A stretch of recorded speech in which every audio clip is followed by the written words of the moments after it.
नमस्कार, मैं डॉक्टर गौरी शंकर असाटी, वरिष्ठ अस्थि रोग विशेषज्ञ, अपोलो हॉस्पिटल बिलासपुर। 2003 से मैं यहाँ पदस्थ हूँ और आर्थोपेडिक विभाग में अपनी सेवाएं दे रहा हूँ। आज सामाजिकता स्वास्थ्य जागरूकता के अंतर्गत मैं अपने विचार एक्सीडेंट, इंजरीज, ट्रॉमा इन पे रखना चाहता हूँ।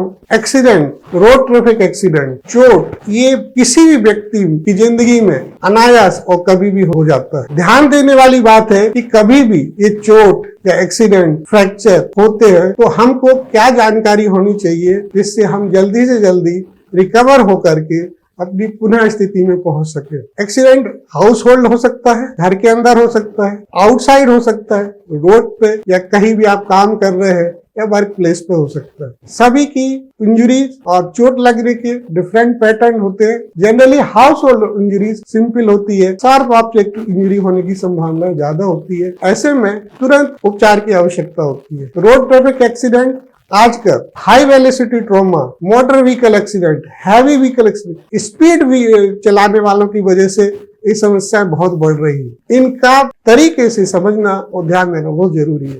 तीसरा होता है mine injuries and workers injuries, work place injuries. वहां पे आपके पास आजू बाजू सभी लोग होते हैं, उनकी सहायता से लेके आप उचित उपचार की ओर बढ़ सकते हैं। मेन चीज उपचार में देखी जाती है at the scene care, pre hospital care and hospital care. At the scene care में सबसे इंपॉर्टेंट होता है जब किसी भी व्यक्ति को चोट लगती है तुरंत उसको दो चीजों का ध्यान रखना चाहिए। कोई यदि घाव है तो उसको तुरंत दबा के बंद करना चाहिए और इमोबिलाइज करना चाहिए और एज अर्ली एज पॉसिबल उसको हॉस्पिटल शिफ्ट करना चाहिए। प्री हॉस्पिटल केयर, सेम चीज प्री हॉस्पिटल केयर में रहता है कि जब भी चोट होती है वहां भीड़ लगाने की आवश्यकता नहीं है। आप मरीज को समझिए, उसको इमोबिलाइज करिए, यदि ब्लीडिंग हो रही है तो बंद करिए। स्प्लिंट सपोर्ट देने वाली चीजें होती है वो लगा करके आप तुरंत हॉस्पिटल पर। मरीज को चोट लगने से हॉस्पिटल पहुंचने तक के पीरियड को गोल्डन आवर्स कहा जाता है। यदि इस समय को उपयोग कर लिया जाए तो बहुत हद तक मॉर्बिडिटी और मोर्टेलिटी को कम किया जा सकता है।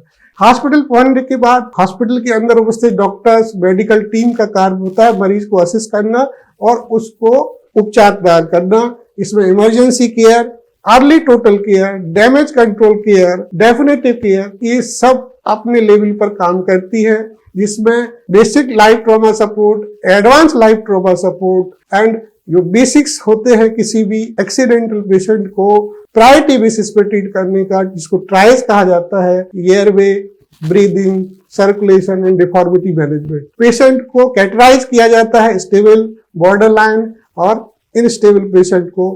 इस हिसाब से पेशेंट की प्रायोरिटाइज ट्रीटमेंट किया जाता है।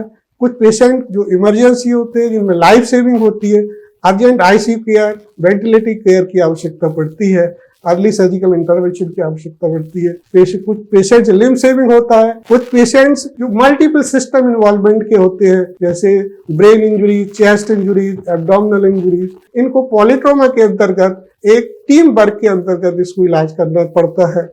सब पेशेंट जब स्टेबलाइज हो जाता है तो प्रॉपरली डायग्नोसिस के बाद उसका डेफिनेटिव केयर किया जाता है। आज के समय में सबसे इंपॉर्टेंट ध्यान देने की आवश्यकता है रोड ट्रैफिक एक्सीडेंट में, कि जिसके लिए 4 चीजें बहुत जरूरी है: इन्फोर्समेंट, इंजीनियरिंग, एजुकेशन और इमरजेंसी केयर। इसमें समाज के सभी वर्ग इन्वॉल्व होते हैं और उसको सुविधा प्रदान करते हैं, जिससे कम से कम एक्सीडेंट हो और अच्छी से अच्छी सुविधा प्राप्त हो सके। रोड ट्रैफिक को रोकने के लिए सबसे इंपॉर्टेंट है स्पीड कंट्रोल। यदि आप स्पीड कंट्रोल करते हैं तो बहुत हद तक आप बड़ी चोट से बच सकते हैं और इसमें कम से कम मोर्टेलिटी या मॉर्बिडिटी की तरफ जा सकते हैं। एक्सीडेंट को समझना, इंजरीज को समझना बहुत आवश्यक है, क्योंकि आज के समय में सबसे बड़ा समाज का वर्डन ये बनते जा रहे हैं। धन्यवाद।